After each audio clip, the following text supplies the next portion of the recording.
Contracting. I am Leona Charles, CEO and President of SPC Business Consulting LLC, where we do all things government contracts.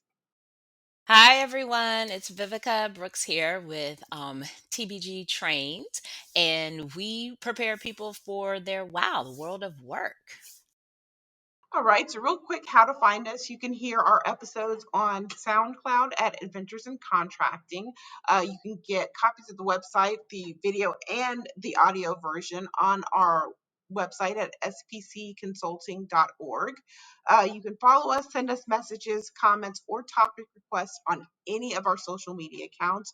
On Twitter, we are at contracting_in, Facebook at Adventures in Contracting, LinkedIn Adventures in Contracting, or also you can look at SPC Consulting or TBG Trains and get a hold of us that those ways too.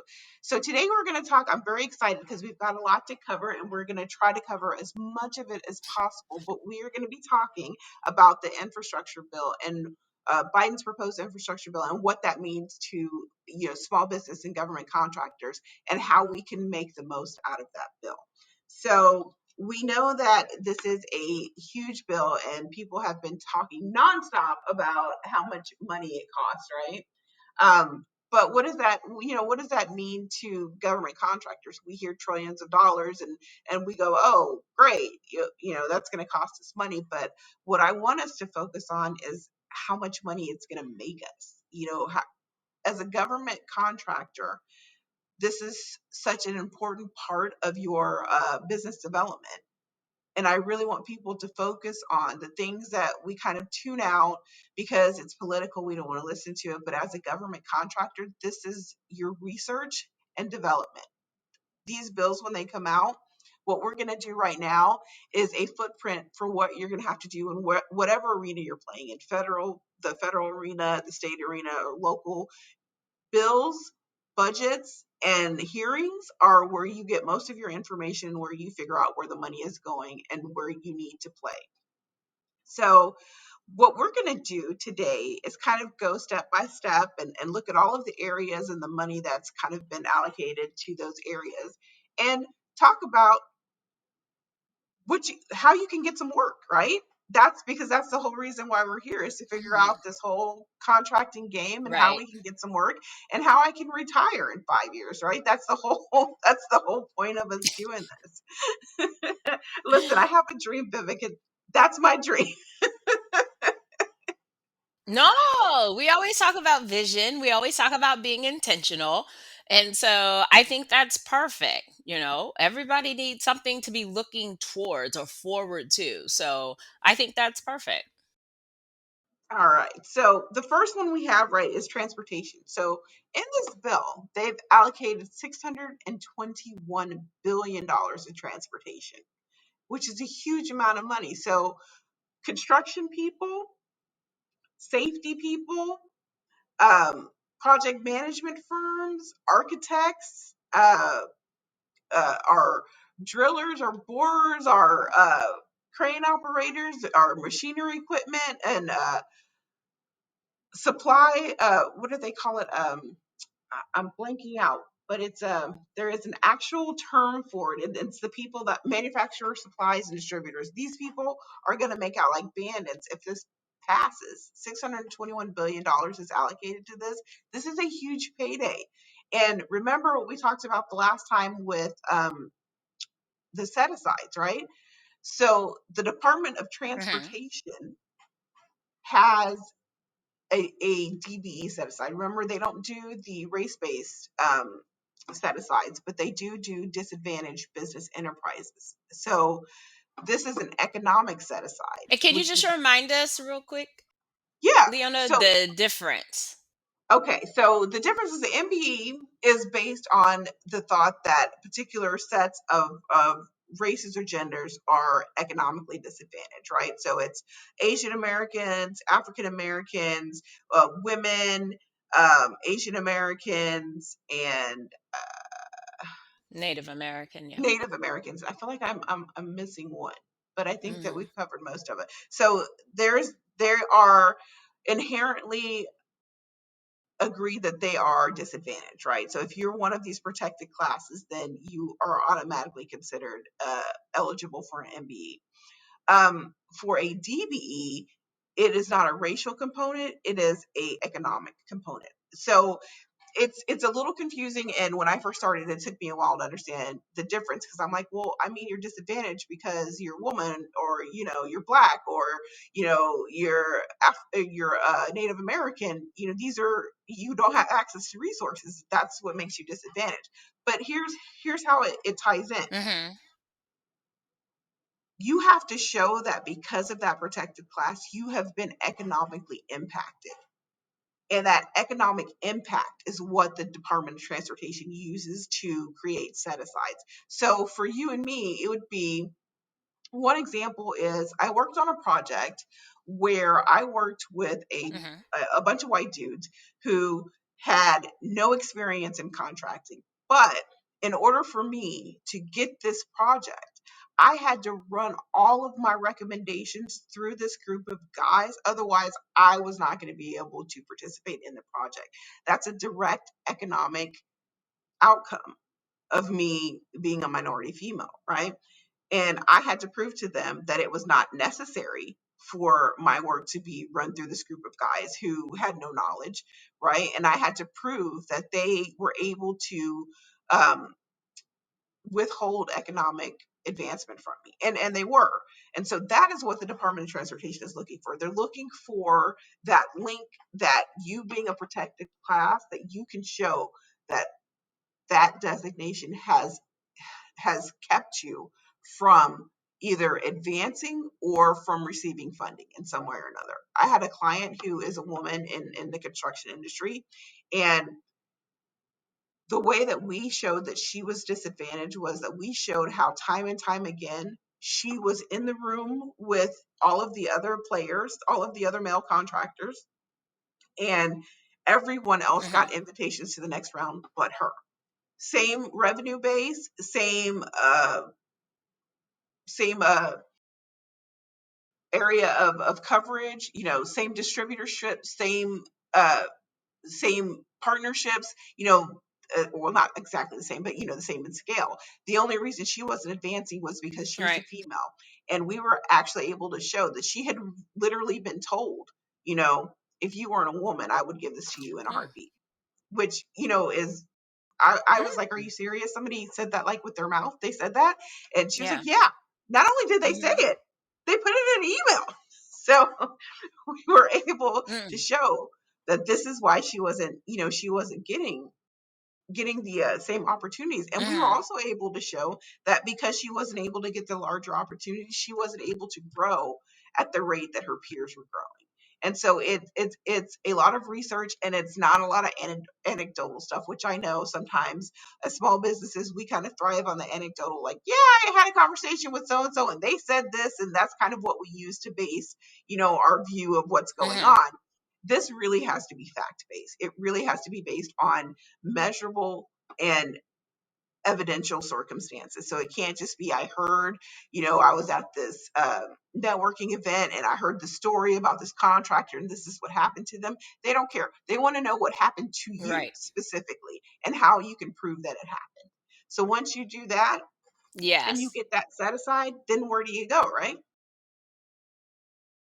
The Hmm. first place you So go. just to recap, so the disadvantaged business enterprise is more about a personal narrative Yes. that you have experienced economic injury or economic harm based off things you can't control, right? Right. And then the minority business enterprise designation is more so there you that you are a member of one of the minority groups. So you're a US citizen and that you're either African American, Asian Indian, Asian Pacific, Hispanic, Yeah. or Native American. So that's just the two That was the group that designation. I forgot. I left out the Hispanic in the protected classes. Yes. I apologize. No I knew I was worries. forgetting something. Teamwork, teamwork. So cool. Because I thought it was just important that people really get to see that designation, especially with $621 billion, because construction Hmm. industry being it is male dominated industry. And so, and a lot of it is that heavy Yeah. construction, things of that nature. So if people want to get in on that game, then as far as when we're talking about this new stimulus, getting a part of the transportation part, spend your time going after DBE so that you're building that Yes. relationship, getting Not that MBE. certification. Right. So I think it's important for us to make sure, Yeah. that we let people know that. So that's cool. So 621 billion for transportation. So cool. What else is in this Hmm. $2 trillion, Leona? What other Okay. segment? So the so here's a big one, and Mhm. we've talked about it a little. So I don't know why they've combined these two areas, but they have. They've Mhm. combined home care services and workforce, and they're Mhm. giving them $400 billion, right? So Mhm. this is kind of gospel according to Leona. This is what I think is happening. So we've had a lot of discussions about the raising of the minimum wage, and so I think Mhm. the reason that they've combined home care services is because this is traditionally a depressed workforce, right? This is something where the wages are very stagnant. Even though it's in the medical field that traditionally has higher salaries, this is your entry level that are being paid the bare minimum, and it certainly is not a livable wage. And I Mhm. know because when I was growing up, my mom was a home health care aide, and it was awful. The pay was terrible, and the hours were terrible, and it doesn't seem to have got any better. So I think what they're saying now is the average wage is $12 an hour, which I don't know that there's anywhere in America that you can uh, have an apartment, pay rent, buy groceries, pay your bills, and do everything that being an adult entails on $12 an hour. And I mean that's just laughable, Mhm. especially now. So I think that's why they're doing it, and it seems like I'm right, so I'm going to take the win, right? But um, I'm Well, going to I take also it. think too, with as our society gets older, we're Yeah, living longer, right. and so with that, and that's one thing, we both are here in the nation's capital, and we have a very robust senior program, age in place. Yeah. And so there's mechanisms and things put in place so that people are not going to nursing homes or residential care facilities or other institutions. They're more so able to remain in their homes. I mean, which can be a win-win for both those who want to, get into the allied health field. Here's a great opportunity. You're definitely going to have plenty of clients. When I think about, what do we have? We have like visiting Yeah. angels, care.com. I mean, these are Yeah. industries that are built around providing aging in place services. So I think what they really want to do too is get people exposed to the industry, get them trained to the industry, and then make sure that we can pay them livable wages so that they'll stay in the Hmm. industry. And so the win-win is for, as we get older, we're able to stay at home. Here we are employing individuals for a brand new career pathway. Yes. And I love that, right? And then also there's the workforce development portion of it, which is, Hmm. you know, as things are moving and technology is an ever increasing presence in our life, right? We have to stop thinking about I think the United States that we knew when we grew up, and we have to start thinking about the United States that we're going to become. And that is going to be a country that's Mm. focused on technology, right? Whether we like it or not, I think it's totally invasive. And, while it has its benefits, I think there are some things that they just drive me nuts. But it is what it is, and this is where we're going.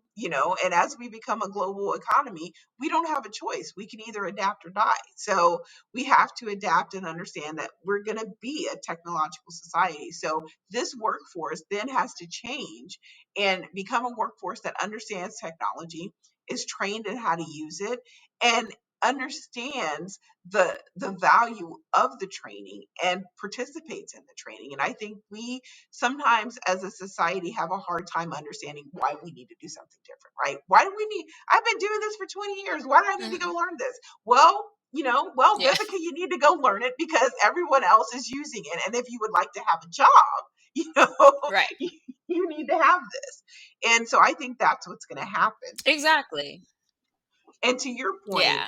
I mean, change is inevitable, and it's going to be forced upon you, or you can roll with it, right? And so I'm always if 2020 has taught us nothing about rolling with and you've got to really adapt and move, and people say pivot and be flexible, whatever adjective you want to use for it, but you definitely have to put yourself in that space, and make that conscious decision, going back to that intentional. What's the choice that you want to make based on the outcome that you're seeking? So I mean, you're exactly right. right, We're moving, we're heavy, heavy, heavy into technology. And I think it's just about framing it in a way that where people can see and understand the benefit of it, both as a society at large, as we're competing in this global market, but then also as you break that down, society at large, but then going into communities and then as an individual. So I think that that's important. right. What are So, some of the, so oh, let sorry. no, that's okay. I was going to say, so to your point, let's talk about how do we use that, right? As a government contractor. So we see these two areas. We see construction, home care services, and workforce. And how do we use that? So we know what this means is that they're pumping money into these areas. So sitting here Hmm. as a government contractor, my next thought should be, okay, which of these two categories do I fit into? Because there's like 10 of them. So we're gonna have to do these over a series. But for today, we're gonna focus on these two, right? So how do I fit into this? I go, well, I'm if I'm in contracts, I'm in a general construction, what do I do? I'm gonna go to the Department of Transportation's website. I'm going to register with their small business office. I am going to register with their OSDBU, which is the Office of Small Business Underutilization. I think I'm probably screwing up that acronym, but it's early a.m. on a Thursday, so bear with me, right? but but I'm going to go and register there, and then my very next thing is I'm going to send an Small email. disadvantaged business utilization. I was close. I should get some points for that. Uh-oh, sorry. Office of Small and Disadvantaged Business Utilization. I'm always telling you about your acronyms. I know. I'm sorry. I was close. But so what you're going to do is register, right? And then as soon as you register, you're going to send an email to this person with an electronic one page back and front capability statement. And then as soon as you send that capability statement, you're going to call and say, hi, my name is from, and I do, and I was looking at this opportunity. Can I have 5-10 minutes of your time? Right. And you know what's going to happen? They're not going to call you back because they're one person and 50 million people are trying to get them. So you're going to put this on rotation on your business development plan for the next quarter. And every week, you're going to follow up and send that same email. And you're going to identify, hey, I see that there's going to be an increase in funding for this. And I want to talk to you about the projects that are on the horizon. And you're just going to keep sending that email until you get the phone call back and you get that 5 minutes. And when you get that 5 minutes on their calendar, you're going to talk about every opportunity that's going to fit into this. Where do you find those opportunities to talk about? You're going to go to the agency forecast. Some agencies are better than others, but most of them have their forecast on their website, right? You can navigate to the forecast, and that forecast tells you Hmm. what the agency is expecting to buy in the next fiscal year. And you're going to use that to say, I want to talk to you about opportunity X, and you're going to go down and this is your highlight reel, right? You're going to talk to this Osterbun. You're going to say, hey, we built this building, we built that building, we demoed this building, were subs on this huge project. This is where you're just going to Hmm. like put your dating profile on blast. Everything great about you is what you're going to talk about. Every certification you have, every specialty training you do or have done, you're going to talk about. Every huge partnership you've landed, you're going to talk about. And then you're going to say, I know that this is on your radar for the year. I would like to know what is the best way to position, or who you think I should be talking to now that I've identified these particular opportunities to work on. And this is how you're going to get started. Because Excellent. Yes. what you're not going to do is call and say, "What can I do?" That's what you're not going to do, because what Right. you cannot do that. Do not do Yeah, that. absolutely. But Right.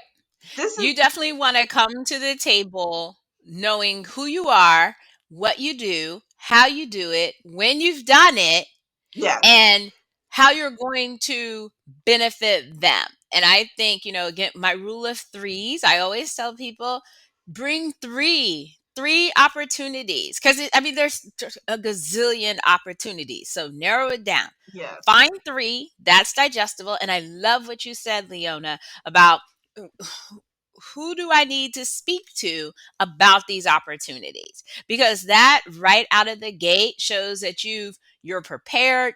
Some, and like you said, different agencies have different information.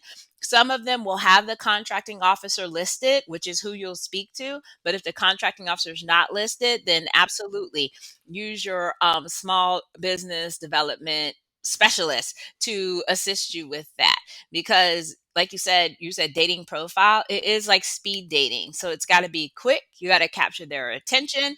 They're going to see that you're prepared.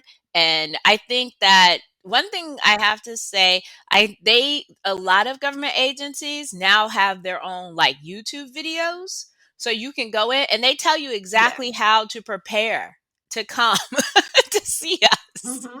So I think those are, they And you don't definitely know better. You don't know yeah, so better. they've definitely put in some great mechanisms. And I think it's important too that, you know, go to the vendor outreach sessions. They've all been moved virtually right Hmm. now. However, Hmm. just sign up for those vendor outreach sessions. Again, different agencies call them different things. We're big on with Department of Labor, and so with the procurement power Hmm. page, it lists all of the individuals. But I think one of the other things you said, Leona, I like how you said, be prepared to put them on rotation. Yes. Just on This is long-term rotation. dating. Email call. Like every week you're Long-term following up. dating. Yes, exactly. Yes. This is heavy chasing. Like I cannot stress enough how this is a long term game. This is Mhm. not, I'm going to get a quick, it's one and done. This is a long term game. And that means that nothing is happening overnight. This is you continuously being told no and saying, okay, let me tweak this little piece and go back. No, okay, let me tweak it and go back. This is going to be the cycle. It's almost like being an actor, right? Rejection is the key, but you're going to keep going. You have to be persistent. And the reason why is because, these agencies are the prom queens, right? Everybody wants to take them to prom. So you have to get in line and you have to Oh, I like say, that. Hmm. they've got the golden ticket. You want it. So you are going to have to keep trying and keep trying and keep trying. And they're busy. They're getting bombarded every day, hundreds of calls, hundreds of emails, and everybody that's on the other end of those wants something from them. So you have Yeah. to frame your approach as, And okay, keep that in mind. yeah, Yes. what can I give them? Because everyone they talk to wants something, right? And I'm going to tell you right now, contracting officers are not warm and fuzzy. That's not the vibe they give off, right? Some of them, I have met some really wonderful ones who I love dearly, right? Um, eh, I'll give I'll give a huge shout out to OCP. Wendell is one of my favorites. He's warm and fuzzy to a point. He's also a very straight shooter. Uh, if it's wrong, he's like, yeah, no, you're not ready for this. And that's what you're going to get, because contracting officers do not have time for this. I cannot stress this enough. They do not have time for you to figure it out. So if you're going to talk to them, you need to know what you're going to do and how you're going to do it and what in particular you're talking about, right? They cannot explain to you why it's not a good idea, and they're not gonna. They can't. explain to you what you should be doing because they're a contracting officer and they can't do that. And also, you're a business. That is your job, right? So if you come to them and you ask them, Mhm. well, what do you think I should do? I can tell you right now, they don't want to see you again. You know, you should know what you want to do. Mhm. You should be studying awards that have been awarded in the last 2 or 3 years, so you know what they're buying and what they're looking for, and you know you should be making FOIA requests so you can be studying proposals so you can see what the people that were successful proposed to the agency so you understand how the agency thinks. You should be reading strategic reports. You should be sitting in on all of these agencies have to go and sit and have congressional hearings.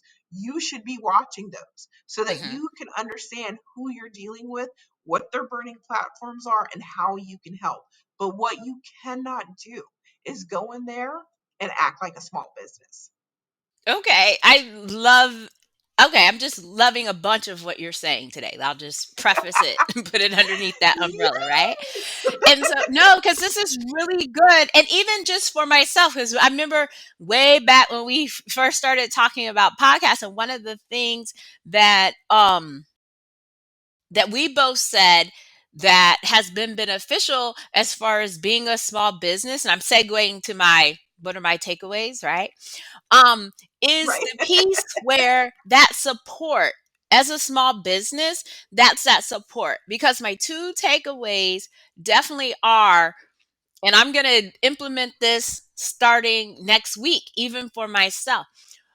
One is, they're busy, don't take it personal, right? If you don't hear from them, because I Mhm. sometimes we have to be reminded, yes, this may be, maybe a 5, 6, 7 person office that's trying to get through all of these things, and all they want to do is take, take, take, take, take. It's like when your kids, like, what are you going to give? Mhm. Like, I want, I want, I want. Who doesn't get frustrated with that? Bring something to the table. Take the trash out. Surprise somebody, right? And so here we are, So I'm going to surprise you as a small business. I mean, when I even say small business, I'm going to surprise you as a business owner who's done the research, who knows who, what, when, how, and where we can deliver our services. And I'm going to tell you that story in this brief time frame by showing you how we can be successful with these three opportunities. So I think that that's great. So it Yes. really makes you work on your pitch, so to speak, but it also helps you to Hmm. then kind of reevaluate and see. Remember, we talked about last time, who's your customer? Because as you're doing this research and digging through Yeah. this stuff, you might discover not our customer, or as you might discover with all these different segments and industries that this next infrastructure bill is is going to touch, that you might discover a new customer. But the point is to make sure you're prepared, really hone your pitch and know what you're going to bring to the table, and then don't take it personal, and just put them in rotation. Just put them in rotation, and it's Yeah. all good. So that's Yeah. my takeaway. I So my like it. take It that's a good one. reminded My me. takeaway is I yeah, because you need it, right? Because we go through this so Absolutely. often and so many times that we need it. What I thought, what I really honed in on you saying is the intentional part, because I Mhm, think so many people kind of throw spaghetti at the wall, right, to see what will stick. That being intentional is such an important part of preparation, and I think that we do not give it enough attention, right? Because you can't mhm, prepare if you don't know who your customer is and you don't know what they buy and you don't know what you can help them with. So that is like mhm, my just like aha moment today. It's really my takeaway is just to really be intentional about every step of this process and make no mistake, it is a process. So be intentional about it, right? It's not magic, but it is work, and that's mhm. what scares a lot of people. So I am Yes. kind of aware of our time and we're winding down. And I really have loved this conversation. This has been like a really, really good one. So thank you guys for listening to us, and we will see you next time.